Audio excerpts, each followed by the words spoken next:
Neal Brown saved his job at West Virginia last year by leading the Mountaineers to a 9-4 record. But the question now is, can he build on that? We believe he can. West Virginia has a loaded roster and an extremely favorable schedule, and the Mountaineers will be a Big 12 contender in 2024.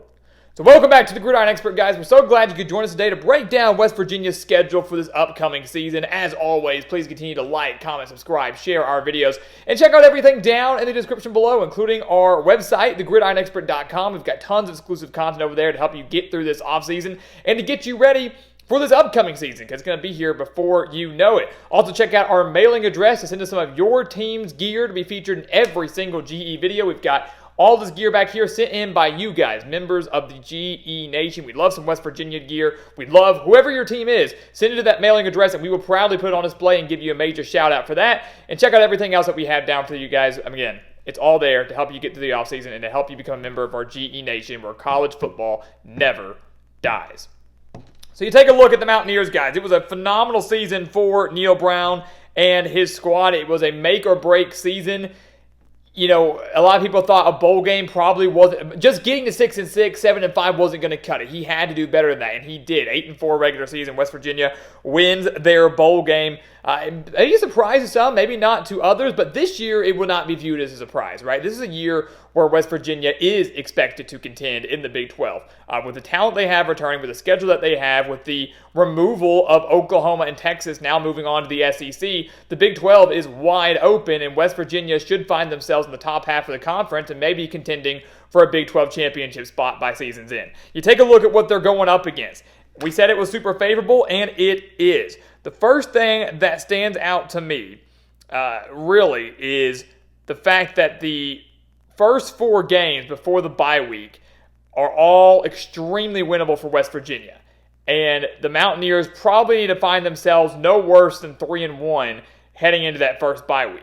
You look at it. They opened up the season against Penn State. They lost to the Nittany Lions 38-15 last year. But now the Nittany Lions are coming to Morgantown. They're coming to West Virginia. That's not an easy place to play. And while Penn State absolutely is a college football playoff contender, will be a very big Big Ten favorite and a contender in 2024, this is a team that has, to an extent, fallen short of expectations under James Franklin. And West Virginia, riding tons of momentum with a hosting potential top 10 team at their house to open up the season, would not be surprised to see West Virginia pull off this upset to kick off the season. Again, we're not predicting anything now. That's coming later. All the more reason to subscribe and hit that notification button. But that Penn State game is huge. Then Albany, then Pittsburgh. I think a lot of people would project those to be wins, even though Pittsburgh, the backyard brawl, is going to be at the Panthers' house. West Virginia did win 17-6. The Panthers were just downright atrocious last year. And then Kansas to kick off Big 12 play is in Morgantown. And Kansas, can they stay healthy? Can the defense continue to improve? All these questions surrounding the Jayhawks, although they're expected to be pretty solid this upcoming season. So again, 3-1 at the worst in those first 4 games. If they're 4-0, watch out. They're 4-0 with a win over Penn State, a win over a potential top 25 team in Kansas. Watch out. You're talking about West Virginia being, yes, a Big 12 title contender, but maybe a playoff contender in the new expanded format. We don't know, but don't rule it out. The key stretch for West Virginia, though, comes in the month of October. And you really can break down their schedule into months, right? You got that first 4-game stretch, really isn't too bad. The month of October is the key stretch, and then the month of November is very, very favorable, and we'll get to that in a second. But you look at the month of October. At Oklahoma State, Iowa State, Kansas State, at Arizona. They play like all of the Big 12 title contenders in 1 month, in 4 consecutive weeks.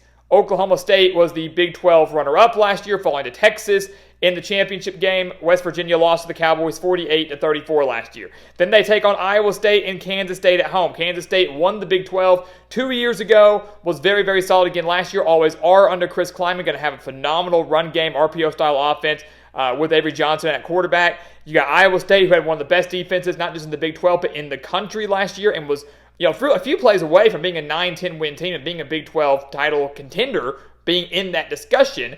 And then you go on the road to Arizona, who's going to be loaded on offense. Yes, they know we got a new coach and everything like that, but the Wildcats in their first year in the conference will challenge for a Big 12 title. Noah Fafita Tedoroa to McMillan, that offense is going to be unbelievable. We saw that towards the end of last year, and it's going to carry over into this year. So West Virginia plays some of the most elite Big 12 contenders in a 4-week stretch.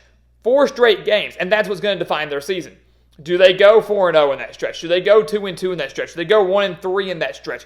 That's going to determine whether or not West Virginia is contending for a playoff spot, a New Year's Six Bowl spot, a Big 12 championship, or if they're going to have another 8-9 win regular season, which is not bad by any means, but maybe not as good as what West Virginia fans are hoping for.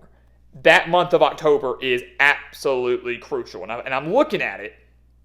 I have the same mindset as the first 4 games. If West Virginia can somehow escape that month of October at 3-1 or better, they are looking really, really good. If West Virginia goes 4-0 in the month of September, I think you can allow themselves to go 2-2 in the month of October and be 6-2 or 7-1 entering the final week or entering the final month of the season. That's going to be key because we talked about it, breaking it down to months: September, October, November. November is so easy for West Virginia. They play 4 straight games against teams they all beat last year. They beat Cincinnati by 21. They beat Baylor 34-31. They beat UCF 41-28. They beat Texas Tech 20-13. And the toughest game in that 4-game stretch for me is that UCF game. It lines up perfectly for West Virginia. Senior night at home against, again, the toughest team that they're going to face in the month of November. Cincinnati might improve a little bit under Scott Satterfield, probably not too much, though. Baylor has been on the decline under Dave Aranda. They might bounce back a little bit, but enough to beat West Virginia at their house? Probably not. And then at Texas Tech, a team that disappointed mightily last year, hopes to bounce back a little bit under Joey McGuire, but still, the game in Lubbock's not going to be easy by any means, but the biggest one is UCF. KJ Jefferson transfers in from Arkansas to lead Gus Malzahn's offense, a UCF team that maybe surprised a little bit by reaching a bowl game in their first year in the Big 12. Should be even better this year in their second year. That's the toughest game, and West Virginia gets to host them. And they did beat them by 13 in Orlando last year, which I know last year doesn't always mean anything, but that does kind of help their cause a little bit. So, again, you break this schedule down month by month, even if you want to break it down in the second, 3-1 in September, 3-1 in the October, 3-1 in November. If you wanted to go that route, that is still a 9-3 season for West Virginia, and that's really, really good. Playoff worthy, probably not. Big 12 title worthy, probably not. But a shot at a 10-win season in a very good bowl game. Neil Brown, again, saved his job last year, did a phenomenal job coaching the Mountaineers up in 2023. The stars are aligning for another big year in 2024. The question is, can he capitalize on it? So, guys, as always, thank you so much for watching us here at the Gridiron Expert on YouTube. Make sure to leave your comments down below. Let us know what you think about West Virginia's schedule, your projected record maybe before we get to prediction season here in a few months. But again, please continue to like, comment, subscribe, share our videos. Check out everything down in the description below. Tons of exclusive content over there, including our website, thegridironexpert.com. Do not miss out on it, guys. Make sure to become a member of our GE Nation. And once again, as always, thank you so much for watching, and we'll see you next time right here on the Gridiron Expert.